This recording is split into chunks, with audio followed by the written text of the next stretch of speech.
Hello there. Thank you for joining us. Today being the day when we bring you the last edition of Journalists Hangout on TBC. I am Bukola Samuel Wenimo.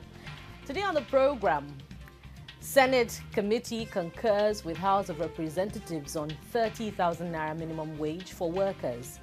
INEC pledges to work with 9th National Assembly on review of electoral law, as NLC urges federal government to revisit Justice Uwai's led electoral reform report. And later on the show, court restrains INEC from conducting governorship rerun in Adamawa State.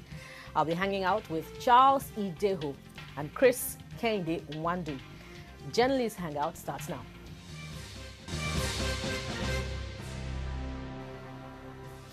Thank you for staying with us. After the National Council of State pegged the new minimum wage in Nigeria at 27,000 naira, the hope for 30,000 naira agitated by workers and agreed upon after months of negotiations rests on the National Assembly. Now it appears the lawmakers are shouldering that responsibility with all equanimity.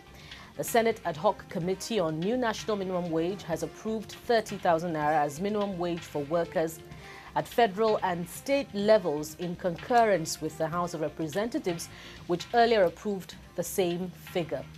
Gentlemen, welcome to the program. CKN. It's nice to be here once again. And Charles Ideho. Thank you. And I am the blessed woman among men. Among the two C's. Absolutely. Thank you. Nice to be here. Gentlemen, is this something Labour should be going over the top about, or they should jubilate with caution? Chris? Yes, I think they should jubilate. 2,500 is no mere feat when it comes to salary. You know what 2,500 naira can add up. If you are the type that buys bread, buy agege bread and the likes. 2,500 naira will fetch, you see, you understand what I mean. And then when you put that, when you take that to the market as well, you look at people that buy cups of rice, cups of beans. Because when we look at it, you know, as I always said, most time people look at this thing as very infinitesimal. But when you look at the people down there, what do they earn on the daily basis? The average woman that hawks every morning, that sells akara, that sells granola, that sells water, how much does she earn on a daily basis? So an additional 2,500 naira to what the National Council of State has already approved, to me, is a welcome development for the workers. Though this wasn't what they were asking for initially, but to me, it is okay. But my problem has always been, it's not, like, we can agree to pay 50,000 naira, pay 75,000 naira, or pay 100,000 naira as minimum wage. My problem has always been, how do we pay this? Because when you put into context the fact that several states are still finding it difficult to pay 18,000 naira. There are several states that are owing close to about 6-8 months, 9 months salaries, because, and that is just 18. As a matter of fact, yes. If you speak with Labour, yes, there are some states that are still paying 7,500 naira. Presently. So where they are going to get this money, I don't know. But that's for the state. For the federal, I don't foresee any problem. For the state, that what this means is that the states have to look inwards. They have to look at their IGL this time around. They have to realize that going to Abuja at the end of every month to just go and collect their cap in hand to collect their stipends won't work. Except from some states like Lagos, probably Rivers, and about 3, 4, 5 states across board. I don't know how these other states are going to survive it. So, but let's wait and see how it goes. But the National Council of State approved 27,000, and the National Assembly approved 30,000. Whatever the National Assembly that has the right. They have as far as the Constitution is concerned, they have the right to approve that. So whatever the National Council of State has approved, I'm sure that what the National Assembly has done will override whatever they've approved. Chris, Charles, do you agree? Yeah, I agree to some extent. Yeah, at least what the state must do, because what is being discussed now was not something that was not tabled before a round table. Exactly. Okay, because you had a tripartite committee, which you had federal government representing. I mean, representative of federal government was there, state, and then the organized labor. Yes. And they all had extended discussions, forth and back, and so on, until they arrived at the 30,000. You know, initially it was 56,000 they were asking for, so we asked for 19 and so on. But at the end of the day, they came to a conclusion that let us first of all do what is realizable, which was, of course, 30,000 naira. And even the committee that was set up, which was, of course, representing the federal government, agreed. And they submitted to, remember that even Buhari said it, that the federal government was going to agree with that figure, only for the National Council of State to now come to say, no, it's going to be 27,000 naira. I mean, which was, of course, brought about that furore from Labour, of course, which is their right. But having said that, if you look at the way Labour is treated, let me not say Labour, the way civil servants are treated in this country is not quite right. Anyone who has worked, as the Bible says, or the Holy Book says, that a workman is due his wage. I mean, he's due his wages, and he is entitled to his wages because it is an agreement. Okay, for you are given an employment, you render services for a number of days for which you are due so much, but you have done yours by coming to work. When it comes to now remunerating you for the service you have rendered, then they're now backtracking to telling you there's no money and so on and so on and so on. And meanwhile, all the state actors, political actors, I mean, the governors, their rates and so on, I have never heard where they are owed. Because in most cases, their money comes from first line charge. Definitely. So how can you now be paying Peter? You are saying Paul is not important. And meanwhile, the survival of the material of government is dependent on the civil service.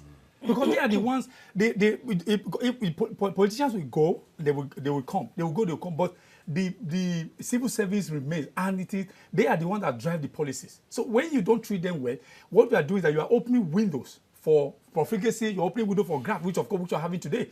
So I think they need to go back to that agreement and let the federal government or the parties look for how they have to do they have to look for that money. Because if the state can look for the money to pay all the aids, how come when it comes to the civil servants, the money is always there? So I think it is not good at all in a system. Perhaps that is the most critical point in this conversation, yes. Charles, because, when the conversation started all over again, Labour cried foul, we're going on strike, we must, increase the new minimum wage. The governors, some of them came out and said, we can't afford it.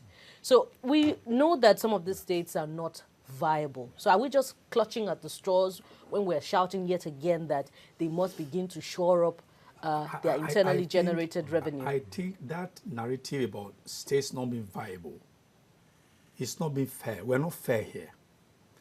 Because if you look at the states themselves, the states you say they are not viable, it is because they're not creative. What Kennedy said earlier, that they go to Abuja, cap in hand, what somebody, I think so, economists call it feed the bottle economy. Yeah. If the states are creative, wonderful expression. Yes, of course, it's feed the bottle economy. So if the states are creative, what they need to do is they can look at how they can even submit bills to the federal government so that the minerals that you have within their domain, they can tap into it, maybe give licenses to whoever is going to mine. So I think the state, apart from the IGR, states have, most of the states are rich enough to pay civil. Why I say so is that what you need to do is do right sizing. That's more like a litmus test. You never know what's going to come out of, initial tapping of mineral resources. Okay, apart from that, that's on the one hand. On the other hand is that when you look at some states, particularly in the northern part of Nigeria, you have a political politician having a retinue of staff of about 1,500, 300, and so on and so on. And each of them is giving something at the end of the month. Go to local government, most of them don't even work. At the end of every month, they come back for the salary.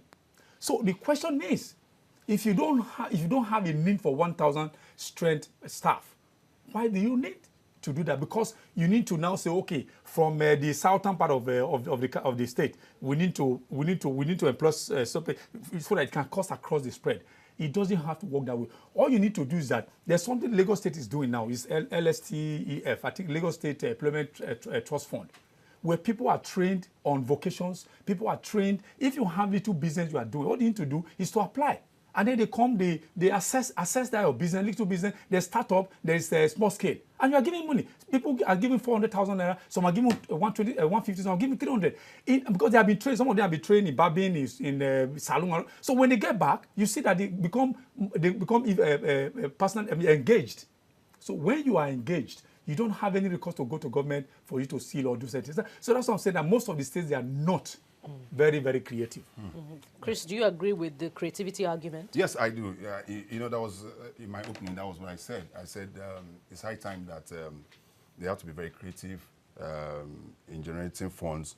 There is no single state in Nigeria that doesn't have any viable alternative to what they're getting from Abuja. Look at agriculture. There is practically no state in Nigeria that decides to go into agriculture today and will not make a kill out of it. And agriculture cuts across various sectors. It could be husbandry, it could be, name it. Okay? Take the eastern part of the country, for example, the southeast. Such cash crops like palm oil, Cashew and the rest of them are things that you can always get there. Okay? If you go to the north, you go to the middle belt. If you go to the south side, probably a bit of the south side, maybe because of the topography and the rest of it. But apart from that, and which is why some people like us have always said that we need some level of, this brings us back to restructuring. That language. It brings us back to restructuring because some of them are also constrained in tapping into some of these resources. Yeah. Okay? Take a state like Kogi State. Kogi State has one of the highest level of iron ore, zinc, name them. Or let's even take Plateau State. Okay?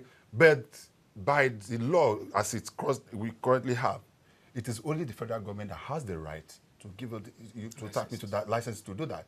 So what it means that even the state, despite that these things are within them, they cannot do what they ought to do. So which is why I agree with Charles in that aspect that we need to look at our laws and be able to open up a bit and allow some of the states to be able to tap into the resources within their area. And at the end of it, and that was what was happening in the 60s, okay, when we were running in the 60s, where each of the regions were allowed, which was why the Southwest was able to develop a lot. Now, if we could stretch the argument just a little further, if some states are still paying 7,500 naira, ridiculous amount, are we going to lay it at the doorstep of state labor congresses? And can we trust them to ensure that 30,000 naira minimum wage, when it becomes law, will be across board, and indeed civil servants will benefit from the amendment to the law? Yes, once it is law, it's enforceable. And once it's law, the states, it is binding on them to ensure that that amount is paid. But thankfully, the committee, the panel that was set up by Senate, they even took it further to say that they had to also look at the productivity of the civil servants. So it's not just pay them. The question is, are you paying them for what? So what are they contributing? Because if you look at some ministries, you go over there by 12 noon Friday, the whole place is empty. Even when you get, most of them are lazy. So which is why, although what they are recommending that anybody who is found guilty, in quote, but in a situation where the civil servants are not lazy, in my interactions with labor, I realize, well, the information I gathered is that some state congresses actually compromise. That's why we can still, that's why we still have 7,500 naira wage today. But you see, we are talking about law. Is it the state LSC that is saying, if you agree to pay 80,000, for instance, the state LSC will say we should not pay it? Do you understand what I'm saying? So that's why I'm saying that I really don't want to believe that theory that what is law. When it comes to implementation, then some people will now say, no, don't implement it. No. Yeah, but when we have 18,000 naira as law, the thing is that we have 7,500 naira being paid now. Who has gone to court? Who has gone to court? Who has gone to court? Let me quickly add to what he said about Kogi State, still expanding that frontiers of creativity. Kogi State, I think is bounded by about 9 states across that region. Edo, all of them. Ekiti. Ekiti. Now, there's hardly any state that will want to go to Abuja that will not cross Kogi. How much has Kogi been able to tap into that aspect of tourism? Then you talked about the license. If you say, okay, the minerals you find that is on the exclusive legislative list. What about is cocoa on the legislative list? Is the one in the east, the palm kernel and palm? Is it on the list? The one in my state, Edo State, rubber, is it on the legislative list? That's what I'm saying. They need to be creative. Yeah. If they are creative and they generate the money, nobody's going to say we are paid 7,500.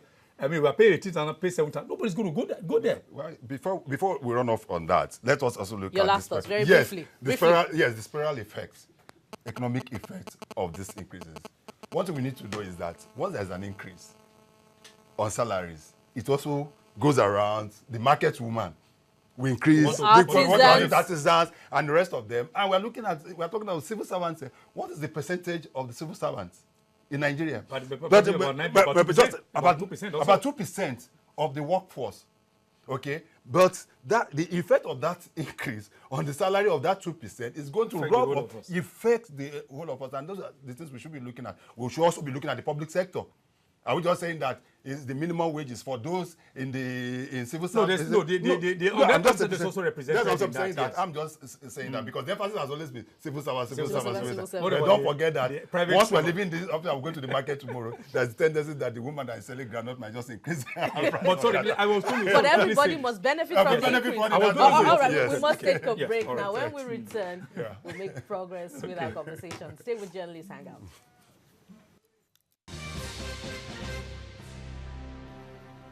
Thank you for staying with us on Journalists Hangout. Before the break, we're looking at the Senate okaying the 30,000 naira minimum wage in line with what the House of Representatives had earlier passed. So, our final words on this, gentlemen. Yeah, final word. I mean, they need to hear this, that there's now a proviso. I mean, it's a recommendation by the panel, Senate panel, that if you were found wanting as a civil servant, and then at the end of the month, you are going to be fined 75,000 naira for either coming late or absconding from your duty post. So that's supposed to check the excesses of lateness or absenteeism within the civil service sector. So that people who are asking, it's not just enough for you to be asking for increase. If you ask for increase and your productivity is found to be below par, you might be fined 75,000 naira at the end of the month. So they need to just see that they sit up, not just to use one hand to be asking for 30,000 to be paid. I mean, if it's agreed and at the end of it becomes law, then the issue of fine is going to stare them in the face. Yes, to me, to whom much is given, much is expected. That is what it entails. To whom much is given, much is expected. Well, the federal government and then have been able to meet labor halfway, and it is my belief that the labor should also show some level of reciprocal attitude towards making sure that civil servants, quote unquote, now civil servants are able to do what they're supposed to do. Stay at their work, let their productivity, let this also show on their productivity. Okay, and not when you go there and you see them hiding files and the rest of them. Walk the talk all the way to the 36 states of the Federation. Exactly. And FCT. All right. I don't want to lose 75,000 naira so why would to absenteeism or lateness. All right. The 2019 general election is over in Nigeria, but the quantum of reactions it is generating rages on. The Independent National Electoral Commission has joined the call for reforms of the process for better outcome in 2023. INEC Chairman Professor Mahmoud Yakub pledged that the Commission will work closely with the 9th National Assembly to strengthen the country's electoral system. At the presentation of certificates of return to elected members of the National Assembly in Abuja on Thursday, Professor Yakub tasked the lawmakers on early review of the country's electoral laws ahead of the 2023 elections. Similarly, the Nigeria Labour Congress NLC urged the federal government to revisit the Justice Mohammed Uwais-led Electoral Reform Committee and implement the recommendations on reinforcing INEC. The NLC said there is the need for serious national conversation on critical areas of improvement in the electoral process. Gentlemen, before we begin to look at the call by NLC to revisit Justice Uwais' report, INEC's commitment to working with the Ninth Assembly, how far can it go? And will it engender the process to credible elections, the much desired free and fair poll ahead of 2023? Chris? Yes, it's a welcome development, and I personally believe that would have gone further, or they would have improved or performed creditably well compared to what they just did. I am one of those that believe that the enacted or the revised electoral bill should have been signed by the president, which he refused to sign. If the president he failed. Okay, let me. Let's be clear. The use of war, which he failed to sign and send back to the. I personally felt that the president would have signed off on the bill. If there are areas where he thinks that there are issues and rest of them, he could have just sent that back to the National Assembly for amendment instead of just throwing the baby away with the bathwater. And that is part of the problem we're having. And the reason given, as part of the reason given by the president, there was that time was too short. Okay, that if that bill was signed, we are going to have issues and rest of them. Now the election is gone. We are having issues again. And let me say this. What you have to realize is that the question we ask ourselves, did we improve on what we had in 2015? My personal opinion is no. You are going to see a lot of litigation in this particular election compared to what we had in 2015. The litigations are already coming. It's already coming. One of such is our last topic on Journalist Hangout today. In fact, I wouldn't say a colleague. Okay, I'm reading law. I'm not yet a lawyer, so I won't call the guy. But I know some of my friends that will be saying, oh, okay, this is our time and the rest of in 2015, we couldn't make a headway. Now, there's going to have a lot of litigation. There are certain things that would have been able to checkmate if that electoral bill had been signed by the president. But it is within his purview to be able to sign or not. Now, back to the question as to whether if the Independent Electoral Commission, as they have said, worked hand in hand with the National Assembly, the Senate, and the House of Representatives, and they're able to arrive at a consensus on certain areas where we think we need to improve on, then they're all well and good. One, look at it in the area of logistics. Why we couldn't have the election, why the election was postponed, was not for any other reason. It wasn't for security, it wasn't, but it was on the issue of logistics. Okay? And that in itself, that postponement cost INEC and Nigeria so much.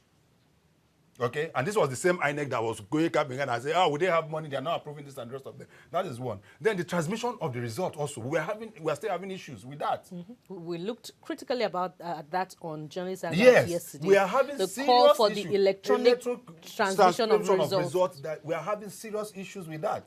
Then, look at the world now. By the time we start going to the other topic and the rest of them, we also come to realize that along the line there are issues that needs to be. And this is the same INEC that has given us a timetable of about having 30 years or so. When we couldn't even handle, they couldn't handle 4 years. They've given us a timetable for about 30 to about 40 years. By now, we know when the next election is coming and the rest of them. I believe that they should be able to start planning now for the next election. Yes. If you went by INEC's history of postponing elections. And inconclusiveness. Let's just hold on that 40-year or how many years I'm telling you. election dates set. Now, in view of NLC's call for government to revisit Justice Uwe's electoral reform report, let's just look at some of those recommendations: Special Offences Commission, Constituency Delineation Commission, Political Party Registration Commission, funding for INEC, which recommended putting INEC on first line charge. So, looking at this, is there any other electoral amendment bill that compares with the Justice Uwe's reform report? I think for now it's about the most far-reaching. Yeah. It's most because far-reaching in the sense that if that report, I have read through it a number of times, I think it's something that we should really pick up and use it as a template for us to move from point A to point B. If we are very sincere, we pick that report and implement even half of it, it will take us to that political Eldorado that all of us have been clamoring for.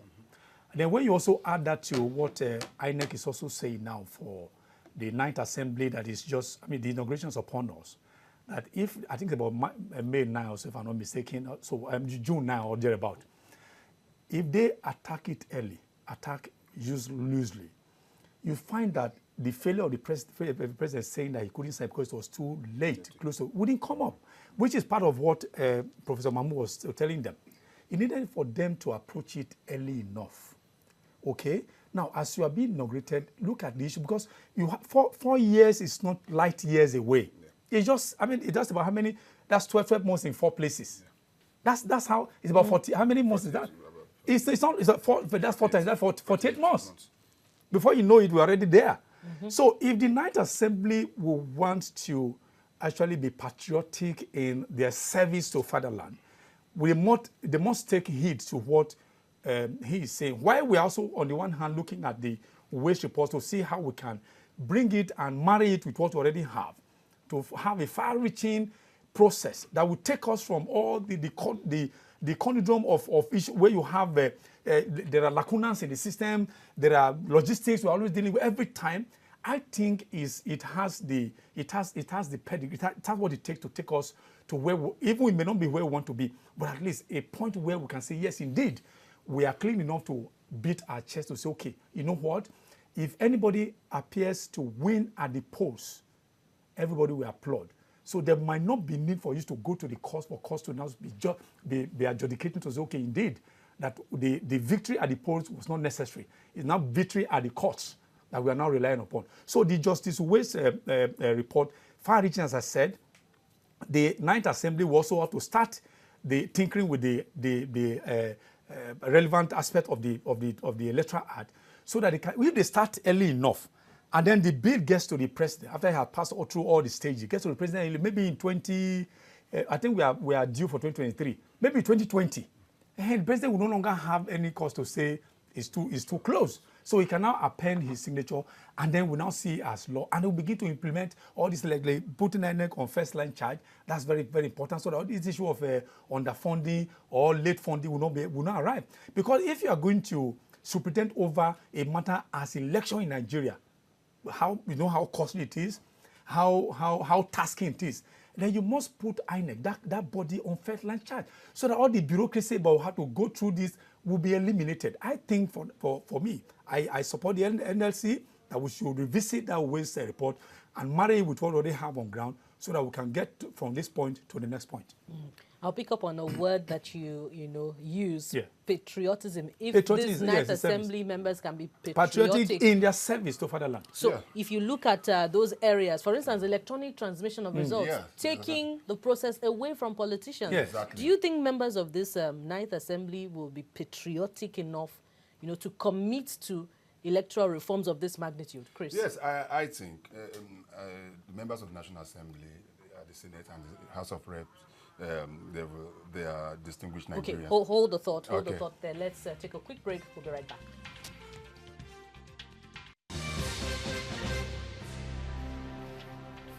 Thank you for staying with us on Journalist Hangout. We're looking this time around at INEC's commitment to working with the Ninth Assembly on electoral reform. Of course, vis-a-vis NLC's call on government to revisit the Justice Mohammed Uwais electoral reform report.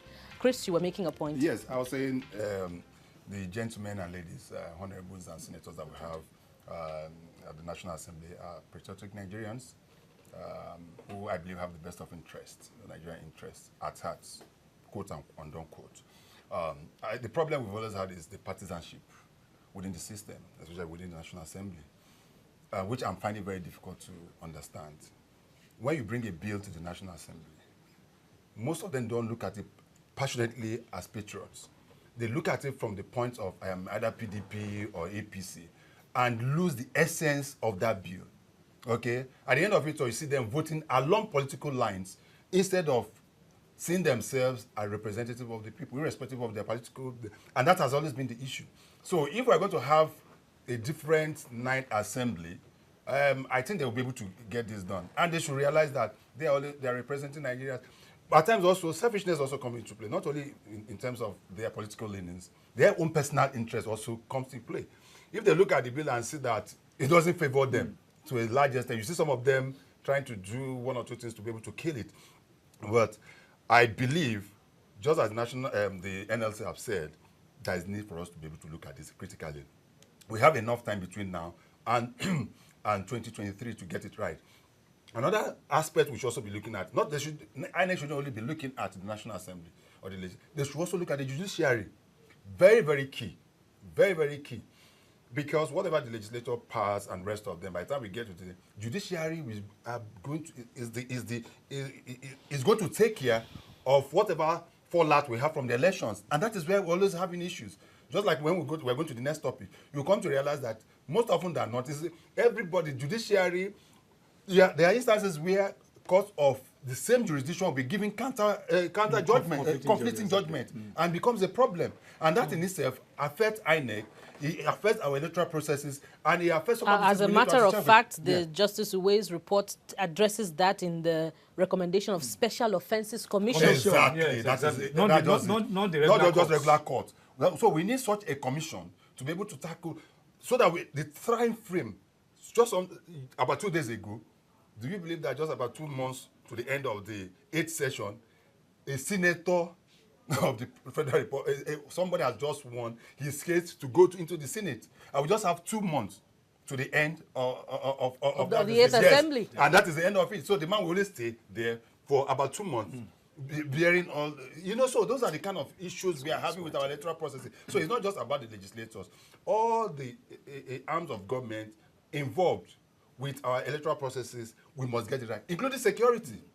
Security is also another big challenge when it comes to issue of election. We've seen what has happened in 2019. Those issues, because no matter whatever, our problem in Nigeria is not getting the right laws. We have all the laws. But The implementation of those laws, that is always the problem we've always had. And I hope we get it right this time with the National Assembly. Will the 9th Assembly, will they consider this if you are recommending that, the reform should take the form of electronic transmission of results? I think they are duty bound. Let me use that phrase. The reason is simple. How easy will it be? No, it's not about how easy will it be, but we need to. That's why this program is very important. Most of them they are watching. The reason is simple. Most of them who won this election wouldn't have won election if the electoral process had not been tinkered with. For the very first time in the history of elections in Nigeria, in 2015, you saw an opposition party taking the reins of government. It has never happened before because of the improvement on our electoral process. So it will pay them better if they decide to look into the electoral process on how to tinker with it for it to get better. Because somebody a nobody, for instance, somebody who has no name at all, can emerge and then becomes a federal lawmaker. Because there will be no need for godfather, there will be no need for excess dependence on people on the people who are the principals. Because if the electoral process, if it's clean enough, as I said, nobody can become a lawmaker tomorrow. Because it will pay them better. Most of them who are there today, as I said, it is the process that we have today that was able to throw them up. And there, they are there. So if they decide to sit on there and do otherwise, most of them, they will not be sincere to Nigeria and Nigerians entirely. So that's why I think truly they need to look at it so that even then they can also stand for their names to be written in gold, so that posterity will also judge them in the right place. In the same breath, the report also recommends, the appointment of the INEC boss to be taken away from the hands of the executive and subjected to, confirmation. Like NJC kind of thing. Absolutely. Yes, Now, this same administration in 2016 appointed another panel to review yet again the Uwe's report that was already seen as a complete job. So will this government take NLC's call seriously? Well, I hope they do. Just like one of those that believe that we shouldn't have thrown away the report totally of the Constitution Review, what do we call it then? Committee. Yes, the Constitution Review Committee, the one that the good Lord Jonathan set up. There were certain aspects of those, if you go and read that report in depth, there are certain aspects of that report that we could have used. But expectedly, the federal government, don't forget the APC was in opposition then, and they said they were not going to participate in that constitutional review, and probably that was why they threw away.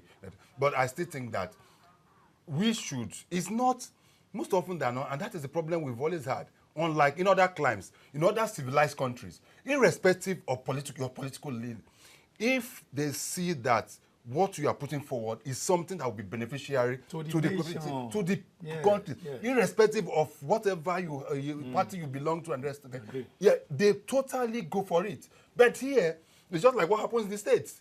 Watch it now. Most of the newly elected governors that are not members of, while Lagos have succeeded, and I will continue to use Lagos as an example. As an example. Why Lagos has succeeded since 1999 is because we had only one political party that has been ruling Lagos. And so, and you know, there have been that succession. They have a roadmap. Some would disagree with you. No, let me tell you, there's a roadmap. That's a roadmap. Irrespective, there's a template they are following. Irrespective whether the person there is following totally and the rest of it. There's a template. If somebody comes, look at my state, for example, I am very sure. So everybody knows now. Everybody knows that in my state, once my state of status, once my governor leaves and my new governor, Emeka comes, most of the policies of Rota Sokrocha will be swept away. And the status. I don't know of that. So that is how all this problem. But that shouldn't be. And which is why yesterday I like the statement of the governor, the present governor of Oyo State, Ajimobi. Makinde, Sheyi Makinde visited him yesterday. Yes, and if you read the speech, if you read the press statement issued by the governor said, I am happy to have you here. We're not of the same party. But look at what we have done. If there are certain parts you think that you can continue with, please continue with them. If there are areas that you think that is not what it, please forget. But not totally just remove and just. So that is the same thing with the federal government. They also want him off cycle. That's to be given. That's to be given. You know. So I feel and I believe that we can still get it right. Let the federal government, just as NLC said, try to look at that waste report. That is just one of the. And don't forget the person, the name Uwais. That is a man of integrity. Yeah. That is a man that has paid his dues. That is a man that you cannot fault him when it's not the kind of things we are having now and the rest of it. Uwais is a very, very thorough breed. And when it came out, it was not chosen based on any partisan or whatever. It was chosen based on merit with members of the committee and what they came out with. If we can implement 50% of what they get, I don't think we'll be having the issues we're having now. And that is my personal opinion about that.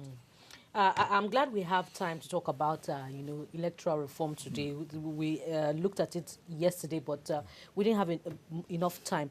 In the same breath, this electoral amendment bill, it's one of the recommendations for the Electoral Act Amendment Bill talks about spending on elections, and it reviews for presidential election. Owed 5 billion naira. It increased it to what's the figure again? It's not covered here now, but it has increased the benchmark on electoral spending. Governorship election to 1 billion naira, from 200 million naira to 1 billion. Senatorial from 40 million to 100 million naira. So, and it goes on and on like that. Is this an electoral amendment bill that is being considered by this government? Where is it taking us? You see, when you were reading that was laughing, you just smiled. How do you, in a country like Nigeria, how do you determine how much someone, especially politicians? As a journalist, I interface and interact with politicians a lot. There was them last year I was in Benin. I was in Edo State for 2 months. I was, hobnobbing with politicians and so on, to learning how they do their things. These men and women are very, very crafty. I'm using the word crafty. Because when a politician wants to give you money, he will not ask you for your bank account. I don't know if any politician at all, they will never ask for Bookie, give me your bank account. Let me say, no, they won't do that. They have money in their homes. They have full soldiers. If a politician is going to spend 10 billion naira, do you understand? He can share he can have 50 billion and give 10 to in cash. In cash. We're going to probe you, Charles. No, after this program. No. You tell us how much you collected. I said I interface. I interface. I didn't.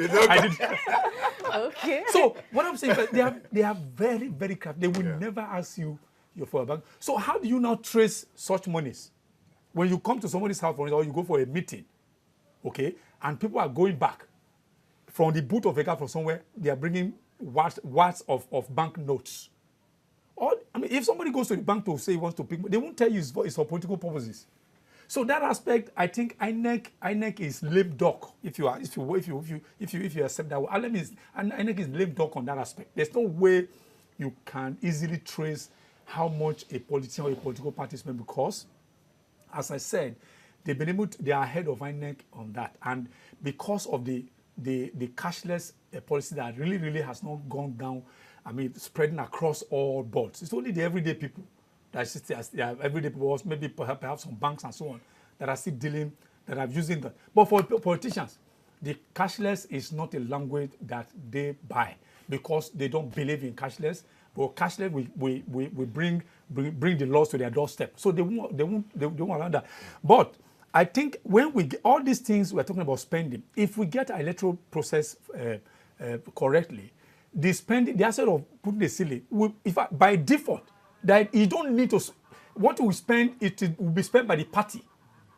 If we go to the Second Republic, I mean, how old was I at that time? I think I'd be able to get NP and UP, all of them. It was the party that spent the money. It was the party. Yes, just as a way of rounding up. The president failed to sign it the last time. That He is succeed. what I don't know. That's it. That's what I'm just Succeed. saying. But the fact, as we're rounding up, let us not make this mistake.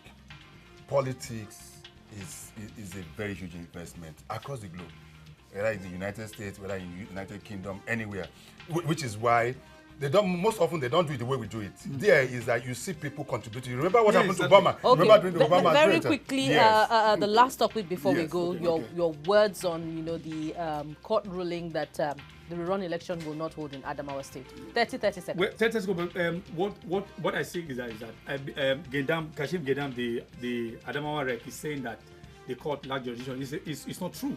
When you look at the electoral, the section 87 subsection 9 and 10, and I read verbatim here. He said, notwithstanding the back of the end of it says that may apply, this person who is aggrieved may apply to the federal high court, to the federal high court or the state high court. So, and this man, what's his name now, the Shaba, approached the Yola High Court, which is a state high court. So if the section 87 subsections 9 and 10 says that if anybody who is aggrieved in all this, either if you have failed to follow the guidelines, then what are you saying? Oh. I have an interesting question as a follow-up, but then we don't have time, sadly. So that's our offering on Journalist Hangout. Today we thank you very, very much for watching. Beware of the tiny strand of grass in the forest, or you're blinded by it.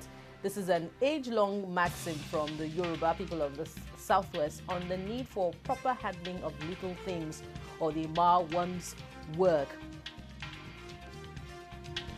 Of course, you can watch Journalist Hangout on other platforms. You can watch it on youtube.com/TVC News Nigeria. Thank you for watching JH. I am Bukola Samuel Wemimo.